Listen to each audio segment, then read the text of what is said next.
our fifth panelist, and that is Consul General Paul Cortes. He's the Consul General in Dubai,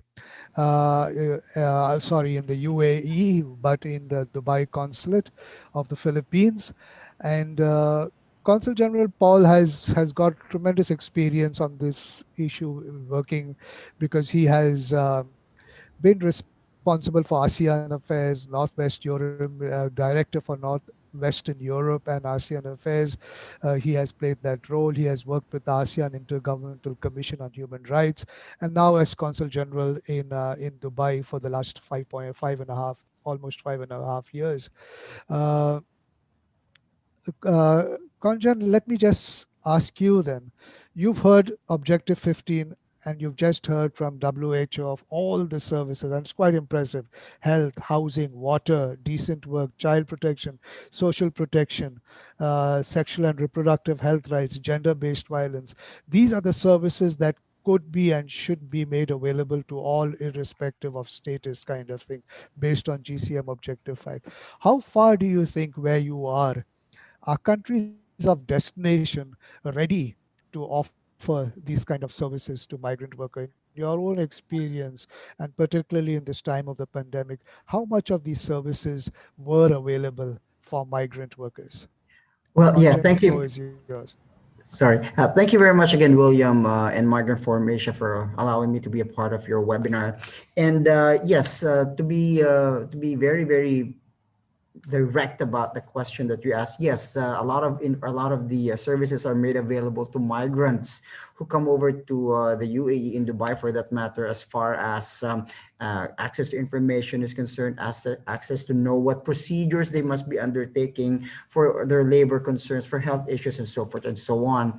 The MORE, or the Ministry of Human Resources and Emiratization, or the Ministry of Labor, for instance, has this system called Tawafuk, and it allows a mediation between the employer and employee when we try to resolve issues between the two parties on legal inquiries and investigating the merits of their complaints.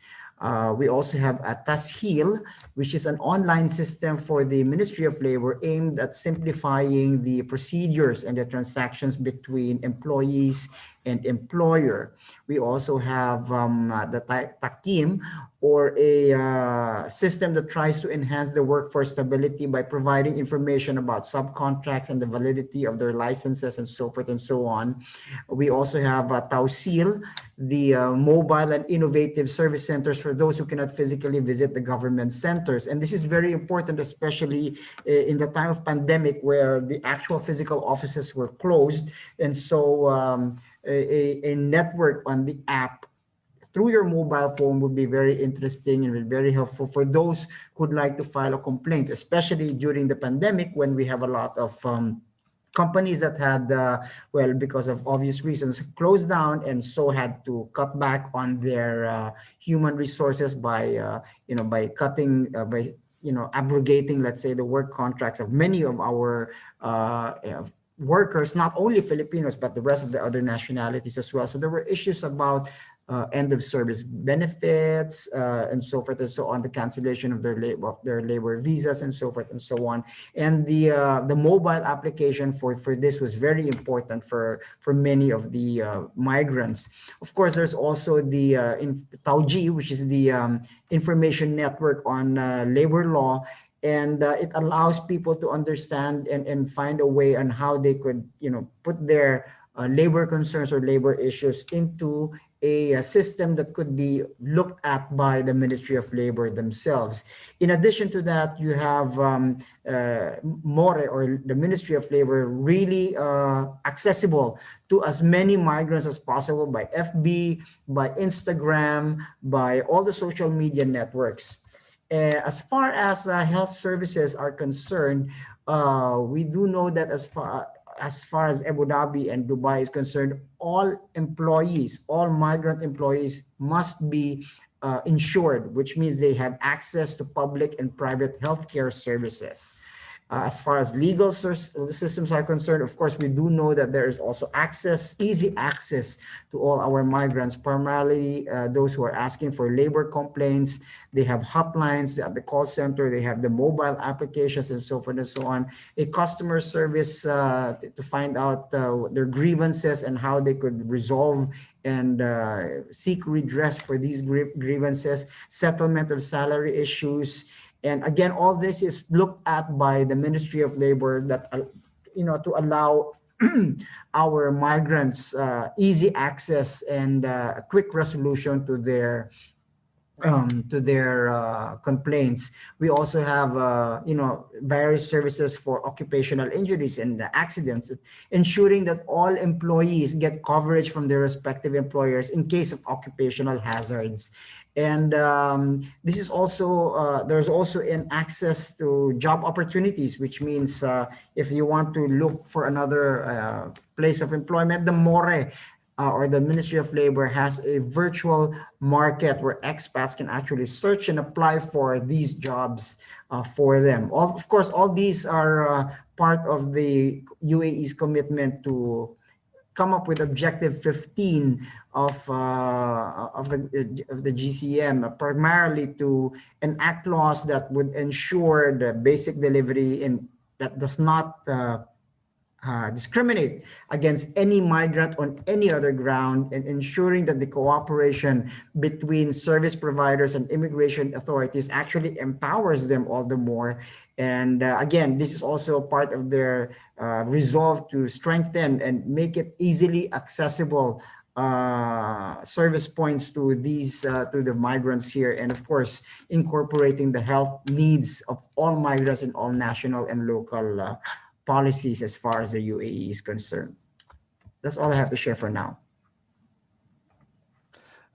Thanks for that content, and that's informative. The many kind of services that are available in the UAE for migrants, and I have seen some of it myself with the kind of different systems that have been put in place. Uh, I was wondering that in this time of the COVID, when systems were challenged, uh, largely because in many ways the world was unprepared for such a global crisis. What were some of the challenges that you all experienced in Oh, terms of, well, or migrants experienced? sure. I always say that no other person or no other government or no other system in the world foresaw what would happen. We all thought about pandemics, but this is the first time we had actually come up with a pandemic that stopped everything else. And it was a challenge not only for the host government, for us as well, especially as we tried to be the conduit between our migrants, our people who would come to the consulate, or would seek our advice via text, via any social media platform, asking for help, especially when, let's say, one of their flatmates or one of their friends were tested positive, and it was difficult for them to identify what the process was or when their flatmate could be collected by the Dubai health authorities for proper endorsement to, let's say, a hospital or a healthcare institution. And it was difficult because we had to coordinate all these, not only with the Dubai Health Authority, but with the police themselves, the Dubai police themselves, who were also very overwhelmed with a lot of the requests. Note that during the lockdown, many of our Filipino nationals and the other nationals for that matter had lost their employment or were asked to go on a no work, no pay scheme, which means they didn't have enough money or money at all to buy food. And many would run to the consulate or message us asking for grocery stuff, asking for money. And of course, we weren't allowed to distribute food ourselves because, cooked food need to be within a health network as well. So we coordinated very closely with Dubai Police, giving the names of those Filipinos who needed food or meals, and Dubai Police would distribute these with the help of many Filipino volunteers as well to these people who were asking for food. It may have been biryani or variations thereof, but for a lot of people, it was indeed something that was very very good for their purposes, because as I said, none of them had enough money to buy food, and it was difficult for those months, especially during the lockdown weeks. It was what was key then was making sure that we coordinate with the proper government agency to just to avoid any issues with regard to health protocols, or distributing food without a license. At the same time, we were also very lucky that we had the UAE Food Bank coordinating with the consulate so that we could also give proper relief to our kababayans, or our fellow Filipinos who were asking for and begging for assistance. And I think that was a challenge faced by many migrants across different countries of origin, and how missions came to support. But did but the how does the mission coordinate with some of the community organizations? I know the Philippines has very many community organizations. Were they able to play a role in accessing some of these services and things like that?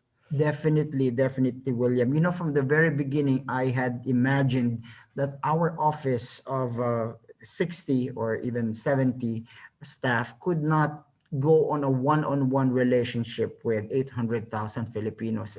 It's just so mind-boggling, obviously. And you needed not only other Filipinos, but you needed an organization. You needed people to help you out, reach to more of our nationals. Obviously, as I said, you cannot call them one by one and understand it for them to give you whatever it is they need, but they can use the network of Filipino community organizations. You had professionals, the architects, the Filipino engineers. You had social civic subgroups within the Filipino community who would message us, and us directing them to the right network and information. It is very important that we made sure that civil society and through the Filipino community organizations work hand in hand very closely with the Philippine consulate. Otherwise, it would have been an exercise in futility for us to just reach out to as many people without even trying to do it in a systematic manner. And I think this is, thank you for that. And I think this is important for us in the webinar to to to understand as well. So even while Objective 15 talks of all these services, all the different kinds of services, we've just heard in the webinar so far that government does fall short sometimes, the role of that and other stakeholders, local at the local level, at the country level, at the mission level, at the community level, somehow each different stakeholders play a role in ensuring that some of these services are available. Of course, a lot of this is done very ad hoc, and that's the challenge, I think. How can this be built into the system? And I think this is something that Dr. Adele was also referring to. We shouldn't have to, in that sense, scramble or have it in such a disorganized way. Maybe this could be one of the learnings of the crisis, of how to prepare for this in future times, kind of thing. And I'll come back to you, Konjan, to ask you one more question, and that is in relation with the Philippines and your own role in coordination with the missions of other countries. Was there any coordination in sharing information in terms of access to services and all, and how coordinated and organized was that? I'll come back to you on that as I go back again to the panel very quickly.